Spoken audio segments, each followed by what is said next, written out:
നിങ്ങളുടെ നന്മയ്ക്ക് വേണ്ടിയാണ് ഞാൻ പോകുന്നത്. ഞാൻ പോകുന്നില്ലെങ്കിൽ സഹായകൻ നിങ്ങളുടെ അടുക്കിലേക്ക് വരികയില്ല.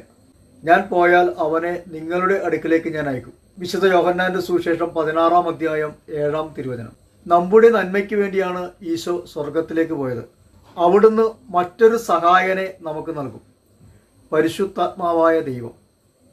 ഈ സഹായകനായ പരിശുദ്ധാത്മാവ് നമ്മുടെ ബലഹീനതയിൽ നമ്മളെ സഹായിക്കുന്ന വ്യക്തിയാണ്, നമ്മളെ ശക്തിപ്പെടുത്തുന്ന വ്യക്തിയാണ്. അപ്പോസ്തല പ്രവർത്തനം 1:8.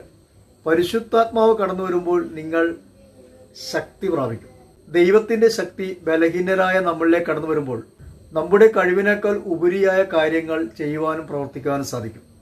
പരിശുദ്ധാത്മാവ് ഒരു വ്യക്തിയിൽ പ്രവർത്തിക്കാൻ തുടങ്ങുമ്പോൾ ആ വ്യക്തി യേശു ക്രിസ്തുവിനെ മഹത്വപ്പെടുത്താൻ തുടങ്ങും. എപ്പോഴും പരിശുദ്ധാത്മാവ് നമ്മളെ നീതിയിലേക്കും സമാധാനത്തിലേക്കും നയിക്കും. പരിശുദ്ധാത്മാവിൻ്റെ ഫലങ്ങൾ കൊണ്ട് നമ്മളെ നിറയ്ക്കാൻ തുടങ്ങും.